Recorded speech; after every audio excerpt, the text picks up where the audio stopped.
Hello students. तो आज जो है previous year JEE main oblique AI triple का क्वेश्चन डिस्कस करेंगे 2002 टू 2018 तक। 2019 एंड 20 का अलग से डिस्कशन करेंगे क्योंकि 10 पेपर टोटल होगा इन दोनों में। 2 शिफ्ट में एग्जाम हुआ है तो इसका अलग से डिस्कशन कर देंगे जब 2020 का जेईई मेन 2 हो जाएगा तब। अभी जेईई मेन 1 ही हुआ है सिर्फ। तो सबसे पहले तो हम सारे क्वेश्चन और आंसर की बता देंगे। आप सारे क्वेश्चन को खुद से अटेम्प्ट कीजिएगा क्योंकि सिर्फ आंसर देखने से कोई फायदा नहीं होगा, मतलब सिर्फ सॉल्यूशन देखने से। आप जब तक खुद से अटेम्प्ट नहीं कीजिएगा तो कुछ ज़्यादा खास इफेक्ट नहीं आएगा सॉल्यूशन देखने का। तो आप खुद से अटेम्प्ट कीजिए, उसके बाद जो क्वेश्चन गलत हो जाए या जिसका आंसर सॉल्यूशन आपसे बने ही ना तो उसका देख लीजिए किस तरह से हम बनाए हैं। तो ये फर्स्ट क्वेश्चन है, उसके बाद फिर सेकंड क्वेश्चन है, थर्ड क्वेश्चन है, फोर्थ क्वेश्चन है, फिफ्थ क्वेश्चन है, सिक्स्थ, सेवंथ, एट्थ, नाइन्थ, उसके बाद फिर 10th question, 11th, 12th question है option A B C D. उसके बाद फिर 13th question, 14th question, 15th question, 16th question 1 2 3 और उसके बाद फिर option A B C D. 17th question और इसका option A B C D. उसके बाद फिर 18th question, 19th question 1 2 3 4 option. उसके बाद फिर 20th क्वेश्चन, इसका भी option A B C D. उसके बाद फिर सॉरी ऑप्शन नहीं है, A B C D 4 structure दिया हुआ है। उसके बाद ऑप्शन 1 2 3 4 और फिर ये सभी का आंसर है फर्स्ट से 20 तक का। अब जो है 20 क्वेश्चन में से 10 क्वेश्चन इस लेक्चर में डिस्कस करेंगे। उसके बाद अगला 10 लेक्चर अगले लेक्चर में अगला 10 क्वेश्चन अगले लेक्चर में डिस्कस कर देंगे। तो फर्स्ट क्वेश्चन है arrangement of CH3 carbon CH3 2 CH और CH3 CH2 when attached to benzyl or an unsaturated group in increasing order of inductive effect।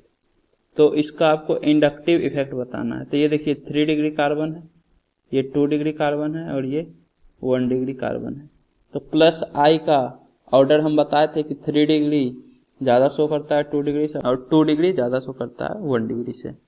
तो आपका आंसर होगा 3 डिग्री, उसके बाद 2 डिग्री, उसके बाद सबसे कम CH3 CH2।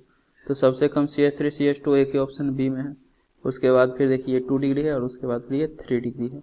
ऐसे भी आप देख लीजिए 3 डिग्री में एक कार्बन से 3 मिथाइल ग्रुप अटैच है तो 3 मिथाइल ग्रुप प्लस आई लगाएगा। उसके बाद 2 डिग्री में इस कार्बन से 2 ही मिथाइल ग्रुप अटैच है तो 2 मिथाइल के कारण प्लस आई कम लगेगा, मतलब ये ओवरऑल ग्रुप प्लस आई कम लगाएगा। इस केस में इस कार्बन से एक ही मिथाइल ग्रुप प्लस आई लगाएगा तो ओवरऑल ये ग्रुप प्लस आई कम लगाएगा क्योंकि ये इलेक्ट्रॉन डोनेट करेगा। तो जितना ज़्यादा ये इलेक्ट्रॉन इस कार्बन को डोनेट करेगा फिर ये कार्बन उतना ही ज़्यादा इलेक्ट्रॉन डोनेट करेगा फर्दर बेंजाइलिक का, मतलब बेंजाइल ग्रुप से अटैच रहे या अनसैचुरेटेड ग्रुप से अटैच रहे। तो इसका आंसर बी होगा। इसके बाद सेकंड है in the anion HCOO- formate ion the 2 carbon oxygen bonds are found to be of equal length, what is the reason for it. तो इसमें HC डबल बॉन्ड O-, तो इसमें अगर आप देखिएगा तो आपको लगेगा कि इस ऑक्सीजन का बॉन्ड ऑर्डर 2 है और इसका बॉन्ड ऑर्डर 1 है। क्यों? क्योंकि ये सिंगल बॉन्ड बनाया है तो बॉन्ड ऑर्डर 1 और डबल बॉन्ड बनाया है तो बॉन्ड ऑर्डर 2। लेकिन जब ये रेजोनेंस करता है तो इसका रेजोनेटिक स्ट्रक्चर होगा, देखिए pi sigma negative lone pair. तो ये कंजुगेशन में है तो ये इस तरह से रेजोनेंस करता है तो सिंगल बॉन्ड से डबल बॉन्ड होता है और ये पाई बॉन्ड इधर ऑक्सीजन पे शिफ्ट होता है तो सिंगल बॉन्ड और O-, तो आपका ये स्ट्रक्चर बनता है O- डबल बॉन्ड ऑक्सीजन। अब इस केस में आप देखिएगा कि इसका बॉन्ड ऑर्डर 2 हो गया, जिसका यहाँ पे इस स्ट्रक्चर से बॉन्ड ऑर्डर 1 हो रहा था उसका बॉन्ड ऑर्डर 2 और जिसका बॉन्ड ऑर्डर 2 था उसका बॉन्ड ऑर्डर 1 दिख रहा है। अब आप बोलिएगा एक स्ट्रक्चर के अनुसार 2 आ रहा है, एक के अनुसार 1 आ रहा है। सिमिलरली इस वाले ऑक्सीजन का भी एक में बॉन्ड ऑर्डर 1 आ रहा है लेकिन दूसरे रेजोनेटिक स्ट्रक्चर के अनुसार बॉन्ड ऑर्डर 2 आता है। तो एक्चुअली में एवरेज ले लेते हैं दोनों का, तो बॉन्ड ऑर्डर होगा 2 + 1 3 अपॉन नंबर ऑफ रेजोनेटिक स्ट्रक्चर। तो रेजोनेटिक स्ट्रक्चर 2 है तो बॉन्ड ऑर्डर 1.5 होगा। सिमिलरली इसका भी तो bond order 2 + 1 3 upon number of resonative structure. तो बॉन्ड ऑर्डर दोनों केस में कार्बन ऑक्सीजन बॉन्ड का सेम ही रहता है 1.5 के इक्वल।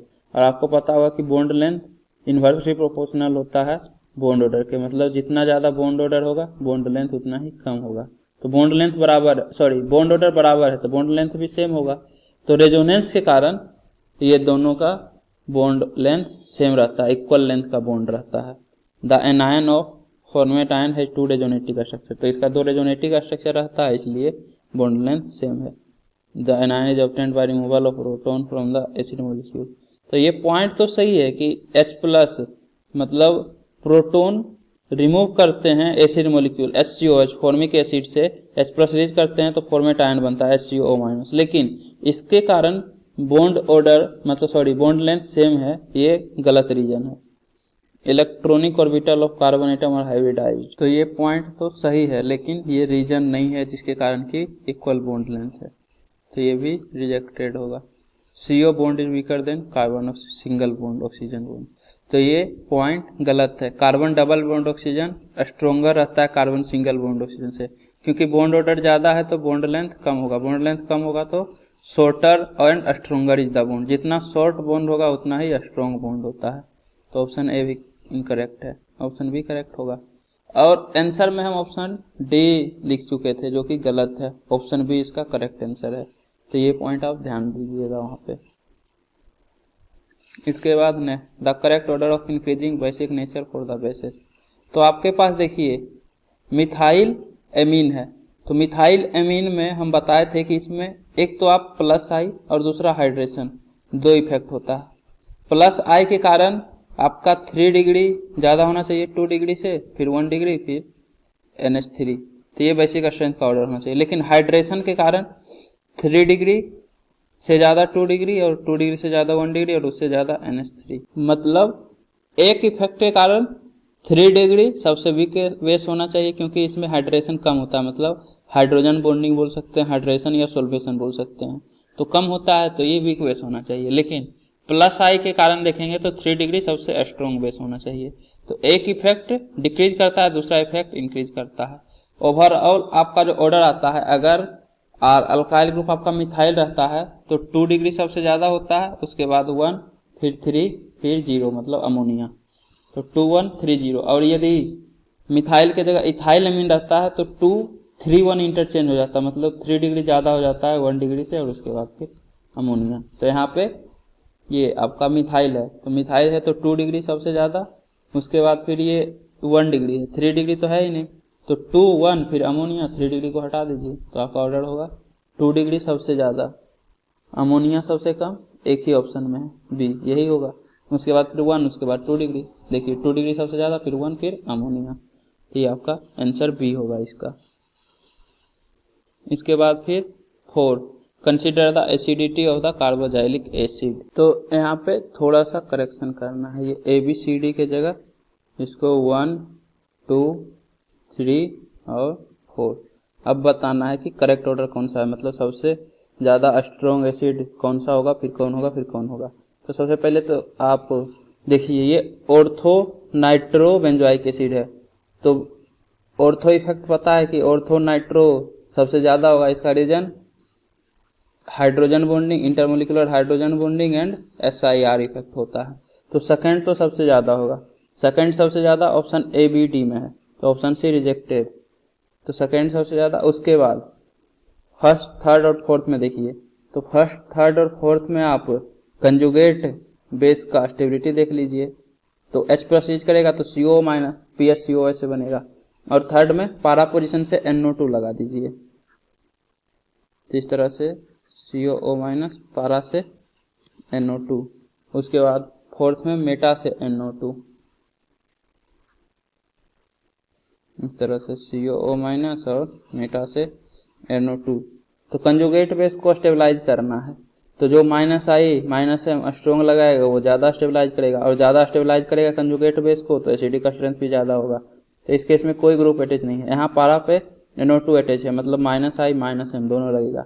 मेटा पे कंजुगेशन नहीं रहता है तो -M नहीं लगेगा, तो सिर्फ -I लगेगा। तो सबसे ज्यादा स्टेबलाइज करेगा -I- M से, तो पारा वाला इन तीनों में सबसे ज़्यादा होगा, तो सेकंड के बाद थर्ड पारा वाला, उसके बाद फिर ये फोर्थ मेटा वाला। माइनस हम नहीं लगा रहा, लेकिन माइनस आई से स्टेबलाइज तो कर रहा है, यहाँ तो एक भी ग्रुप नहीं है स्टेबलाइज करने के लिए, तो थर्ड के बाद फिर फोर्थ और फिर सबसे कम फर्स्ट हो जाएगा। तो ऑप्शन डी करेक्ट है। तो इसका आंसर डी होगा। एसिडिटी कार्बोक्सिलिक एसिड का इन चारों में से सबसे ज्यादा सेकंड, फिर थर्ड, फिर फोर्थ, उसके बाद first. Next, which of the following is strongest base. तो आपको ABCD में बताना है सबसे स्ट्रोंगेस्ट बेस कौन सा है। तो जब आप ऑप्शन देखिएगा तो ABC में आपका एनिलीन है, मतलब बेंजीन से डायरेक्ट नाइट्रोजन कनेक्टेड है, लेकिन इसमें बेंजाइल एमीन है। बेंजीन के बाद नेक्स्ट बेंजाइलिक कार्बन से NH2 अटैच है, तो ऑप्शन डी आपका करेक्ट आंसर हो जाएगा। क्यों? क्योंकि स्ट्रोंगेस्ट बेस का डिफिनीशन होता है लोन पेयर डोनर, तो जो लोन पेयर डोनेट करने का टेंडेंसी ज्यादा रखेगा वो स्ट्रोंगेस्ट बेस कहलाएगा। तो इन तीनों में बेंजीन से डायरेक्ट कंजुगेशन में है, तो पाई सिग्मा लोन पेयर आपका कंजुगेशन में है बेंजीन से डायरेक्ट अटैच होने के कारण। सिमिलरली यहाँ पे भी कंजुगेशन में है, यहाँ पे भी कंजुगेशन में है, तो कंजुगेशन में है तो ये बिजी है रेजोनेंस करने में, बिजी है तो ये डोनेट करना कम चाहेगा। सिमिलरली बी भी, सिमिलरली ए भी। लेकिन इस केस में पाई सिग्मा, उसके बाद कार्बन नाइट्रोजन के बीच में सिग्मा बॉन्ड, तो पाई सिग्मा के बाद लोन पेयर रहना चाहिए था कंजुगेशन के लिए, लेकिन पाई सिग्मा सिग्मा है तो कंजुगेशन में नहीं है। कंजुगेशन में नहीं है तो रेजोनेंस में बिजी नहीं है, तो बिजी नहीं है तो ये डोनेट करने का टेंडेंसी ज्यादा रखेगा। लोन पेयर डोनेट करने का टेंडेंसी ज्यादा है तो बेस भी आपका स्ट्रॉन्ग होगा, तो स्ट्रॉन्गेस्ट बेस इन सभी में ये वाला होगा, बेंजाइल एमीन, ऑप्शन डी। इसके बाद फिर due to the presence of an unpaired electron free radicals are. तो अनपेयर्ड इलेक्ट्रॉन प्रेजेंट होने के कारण फ्री रेडिकल्स क्या होता है? केटायन नहीं, एनायन नहीं। केटायन और एनायन का भी हम अलग से टॉपिक बताएं, मतलब कि फ्री रेडिकल और केटायन अगर सेम रहता तो हम अलग से क्यों पढ़ाते, दोनों को एक साथ पढ़ा देते। फ्री रेडिकल में कार्बन पे एक अनपेयर्ड इलेक्ट्रॉन होना चाहिए, जबकि कार्बोकेटायन में कार्बन पे पॉजिटिव चार्ज रहता है। सिमिलरली कार्बोनायन में कार्बन पे एक निगेटिव चार्ज रहता है, तो ये तीनों अलग है। उसके बाद केमिकली इनएक्टिव और केमिकली रिएक्टिव। तो ये बोल रहा है कि केमिकली इनएक्टिव मतलब कि रिएक्शन नहीं करता है, और केमिकली रिएक्टिव मतलब रिएक्शन करता है। तो आप इसके बारे में ORM 2 के टाइम पढ़िएगा कि अल्केन जो होता है वो फ्री रेडिकल सब्स्टिट्यूशन बनाता है, मतलब पहले रेडिकल बनाता है फिर फर्दर रिएक्शन करता है, मतलब केमिकली रिएक्टिव होता है। अगर केमिकली इनएक्टिव होगा तो रिएक्शन नहीं करना चाहिए था, तो ऑप्शन डी इसका करेक्ट है, केमिकली रिएक्टिव होता है आपका फ्री रेडिकल। इसके बाद फिर seventh, among the following the most basic compound is. तो आपके पास इन चारों में बताना है कि मोस्ट बेसिक कंपाउंड क्या होगा। तो सबसे पहले तो आपको सबका स्ट्रक्चर पता होना चाहिए। तो पारा नाइट्रो एनिलीन, तो एनिलीन में पारा पोजीशन से NO2 ग्रुप अटैच है, तो बेंजीन से NH2, ये आपका एनिलीन हो गया, और इसके पारा पोजीशन से NO2 अटैच कर दीजिए। नेक्स्ट एसिटानिलीड, तो बेंजीन से NHCOCH3 अटैच होगा, तो ये आपका एसिटानिलीड कहलाएगा। इसके बाद फिर एनिलीन, तो बेंजीन से NH2 अटैच कर दीजिए, तो ये आपका एनिलीन कहलाएगा। उसके बाद बेंजाइल एमीन, तो बेंजाइल मतलब बेंजीन के नेक्स्ट कार्बन, बेंजाइलिक कार्बन से NH2 अटैच हो, तो PHCH2 NH2, ये आपका बेंजाइल एमीन है। तो फिर से वही पॉइंट कि देखिए नाइट्रोजन के पास जो लोन पेयर है ये बेंजीन से कनेक्टेड है डायरेक्ट, तो कंजुगेशन में होगा। सिमिलरली यहाँ पे भी ये कंजुगेशन में है, ये नाइट्रोजन के साथ भी कंजुगेशन में है, और ये C डबल बॉन्ड O है, ये जो CO है तो C डबल बॉन्ड O है, तो ये ऑक्सीजन के साथ भी कंजुगेशन में है, C डबल बॉन्ड O।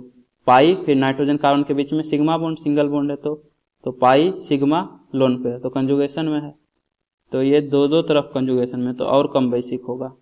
यहाँ एनिलीन, ये भी कंजुगेशन में है, लेकिन बेंजाइलिक वाला कार्बन यहाँ पे एक पाई बॉन्ड होगा, पाई सिग्मा फिर सिग्मा हो जाता है, तो कंजुगेशन ब्रेक हो गया। अगर पाई सिग्मा के बाद लोन पेयर रहता तब जाके कंजुगेशन में होता, जैसे इन तीनों के केस में है पाई सिग्मा लोन पेयर, लेकिन यहाँ ऐसा नहीं है, तो कंजुगेशन में नहीं है, तो लोन पेयर रेजोनेंस में बिजी नहीं है। रेजोनेंस में बिजी नहीं है तो डोनेट करने का टेंडेंसी ज्यादा होगा, तो बेसिक स्ट्रेंथ भी ज्यादा होगा, क्योंकि बेस का डिफिनीशन ही होता है लोन पेयर डोनर, तो जो जितना ज्यादा डोनेट करने का टेंडेंसी रखेगा उतना स्ट्रॉन्ग बेस होगा, तो इसका आंसर डी हो जाएगा।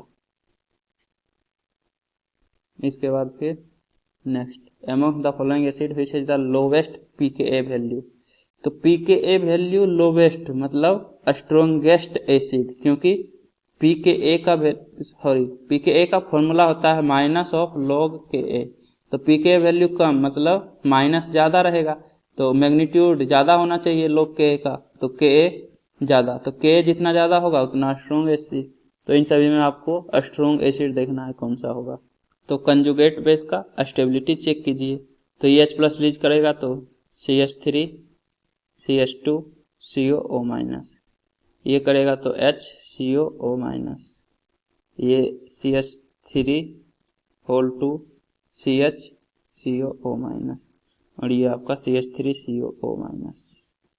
तो देखिए COO- तो सभी में कॉमन है, मतलब ऑक्सीजन जो रेजोनेंस करेगा वो सभी में होगा, तो बाकी जो ग्रुप है उसका प्लस आई देखिए, तो यहाँ हाइड्रोजन है तो हाइड्रोजन तो रेफरेंस ही होता है। अब ये इथाइल ग्रुप प्लस आई लगाएगा तो निगेटिव चार्ज को अनस्टेबल करेगा। सिमिलरली आइसोप्रोपाइल ग्रुप भी प्लस आई से अनस्टेबल करेगा, मिथाइल ग्रुप भी प्लस आई से अनस्टेबल करेगा। और फॉर्मेट आयन में हाइड्रोजन रेफरेंस है तो इन सभी का प्लस आई ज्यादा ही होता है हाइड्रोजन से, तो सबसे ज्यादा स्टेबलाइज यही करेगा, क्योंकि ये इलेक्ट्रॉन डेंसिटी इंक्रीज नहीं करेगा ऑक्सीजन एटम पे, तो ऑप्शन सी हो जाएगा। बाकी इन तीनों में अगर आप चेक करना चाहें तो सबसे कम प्लस आई इसका लगेगा इन तीनों में, तो इसके बाद फिर एसिटिक एसिड होगा। और इथाइल और आइसोप्रोपाइल ग्रुप में इथाइल ग्रुप का प्लस आई कम होगा, तो डी के बाद एसिडिक ए होगा, और सबसे वीक एसिड आपका CH3 CHCOOH होगा। लेकिन हमको एक ही ऑप्शन से काम है, तो ऑप्शन सी करेक्ट आंसर है। इसके बाद फिर 9th question, the correct order of increasing acid strength of the compound. तो आपको ABCD में बताना है इंक्रीजिंग एसिडिक स्ट्रेंथ। तो पहला है CH3COOH, उसके बाद फिर एक हाइड्रोजन की जगह OCH3 लग गया, उसके बाद CH3COOH और फिर CH3 COOH। तो A और D का तो अभी देखे थे, देखिए CH3COOH और CH3 CHCOOH, तो D ज्यादा होता है B से, मतलब A CH3COH का ज्यादा होगा CH3 CHCOOH से, तो A ज्यादा होगा D से। उसके बाद फिर इसमें आप कंजुगेट बेस बनाइए, तो CF3COO-, तो ये दोनों तो प्लस आई लगा रहा था लेकिन ये माइनस आई लगाता है, तो माइनस आई से इलेक्ट्रॉन खींचेगा, और इलेक्ट्रॉन खींचेगा तो स्टेबलाइज करेगा एनायन को, तो निगेटिव चार्ज को खींच रहा है तो स्टेबलाइज कर रहा है, तो कंजुगेट बेस स्टेबल है, एसिडिक स्ट्रेंथ ज्यादा होगा, तो ए से भी ज्यादा हो जाएगा सी, क्योंकि ये दोनों अनस्टेबल कर रहा है COO- को प्लस आई से। उसके बाद फिर OMe CH2 COO-, तो OR ग्रुप जो है प्लस आई और प्लस एम लगाता है, लेकिन प्लस एम के लिए कंजुगेशन होना चाहिए, तो lone pair sigma sigma conjugation नहीं है तो प्लस एम नहीं लगाएगा, सिर्फ प्लस आई ही लगाएगा, तो प्लस आई से भी अनस्टेबल करेगा। अब अनस्टेबल करेगा, प्लस आई ये दोनों भी लगा रहा है, प्लस आई से ये दोनों भी अनस्टेबल कर रहा है, लेकिन आपको यदि प्लस आई का ऑर्डर पता हो तो OR का प्लस आई इन दोनों से ज्यादा होता है, मतलब ये दोनों प्लस आई और ज्यादा लगाएगा तो और ज्यादा अनस्टेबल करेगा, और ज्यादा अनस्टेबल करेगा तो एसिडिक का स्ट्रेंथ और कम हो जाएगा, तो A और D से भी कम हो जाएगा, तो सबसे कम B, तो CADB ये आपका एसिडिक स्ट्रेंथ का ऑर्डर है, CADB ऑप्शन सी यही आपका करेक्ट आंसर है। बाकी सब में कुछ ना कुछ उल्टा पुल्टा होगा, देख लीजिए। उसके बाद फिर 10th, the increasing order of stability of the following free radicals is. तो आपको फ्री रेडिकल का स्टेबिलिटी बताना है। PH∽CH, तो ये देखिए 2 डिग्री बेंजाइलिक है, 3 डिग्री बेंजाइलिक है, उसके बाद 3 डिग्री अल्काइल और 2 डिग्री अल्काइल। तो आपको पता होना चाहिए कि बेंजाइलिक का ज्यादा होता है अल्काइल से, क्यों? क्योंकि बेंजीन रिंग रेजोनेंस से स्टेबलाइज करता है, ये सिर्फ प्लस आई से स्टेबलाइज करेगा। कंजुगेशन तो होता है इसमें भी, CH3 C रेडिकल, उसके बाद फिर CH3 फिर CH3, तो कंजुगेशन एक्चुअली में हाइपर कंजुगेशन होता है, इसमें रेजोनेंस होता है, ये ज्यादा स्टेबलाइज करता है। अब 2 डिग्री और 3 डिग्री बेंजाइलिक में 3 डिग्री बेंजाइलिक ज्यादा होगा, फिर 2 डिग्री बेंजाइलिक, लेकिन यहाँ दे रहा है कि 2 डिग्री से ज्यादा 3 डिग्री, उसके बाद अल्काइल, तो अल्काइल ग्रुप तो सबसे पीछे होना चाहिए। इसमें देखिए 3 डिग्री बेंजाइलिक, फिर 2 डिग्री बेंजाइलिक, फिर 3 डिग्री और 2 डिग्री अल्काइल ग्रुप, तो हाँ 3 डिग्री अल्काइल ज्यादा होगा 2 डिग्री अल्काइल से, क्योंकि 3 कार्बन में से 9 हाइड्रोजन है, 9 हाइड्रोजन का हाइपर कंजुगेशन लगेगा, इस केस में 6 हाइड्रोजन का हाइपर कंजुगेशन रहेगा 2 डिग्री में, तो स्टेबिलिटी सबसे कम इसका, फिर इसका, फिर इसका, फिर इसका, तो ऑप्शन भी करेक्ट है। बाकी में कुछ ना कुछ देखिएगा चेंज होगा। यहाँ पे अल्काइल ग्रुप दे दिया है आगे बेंजाइल ग्रुप से, तो ये तो रिजेक्टेड है। सिमिलरली यहाँ ये तो सही है, लेकिन 3 degree 2 degree 3 degree 2 degree, B और सी ऑप्शन तो सेम लग रहा है। 3 degree benzylic, 2 degree benzylic, 3 degree, उसके बाद 2 डिग्री। तो आप एक काम कीजिए, कहीं मिसप्रिंट हुआ है, जो क्वेश्चन आया होगा 2006 में वहाँ पे मिसप्रिंटिंग नहीं है। यहाँ पे आप किसी एक ऑप्शन को इंटरचेंज कर दीजिए, मतलब 3 डिग्री को इधर कर दीजिए, 2 डिग्री को इधर कर दीजिए, तो ये ऑप्शन इनकरेक्ट हो जाएगा। 3 डिग्री के बाद 2 डिग्री होना चाहिए, लेकिन 3 डिग्री आ जाएगा। तो बस आप समझ लीजिए कि ऑप्शन भी करेक्ट है। अब ये तो एग्जाम हो चुका है, तो यहाँ मिसप्रिंटिंग है। आंसर बी है, मतलब सी में कुछ ना कुछ गड़बड़ होगा, ये दोनों ऑप्शन सेम नहीं हो सकता है। इसके बाद अब अगले लेक्चर में क्वेश्चन नंबर 11 से डिस्कस करेंगे। तो उम्मीद करता हूँ कि आपको ये वीडियो पसंद आई होगी। यदि आपको ये वीडियो पसंद आई है तो इसे लाइक करें, कमेंट करें और अपने दोस्तों के बीच शेयर करना ना भूलें। Thank you.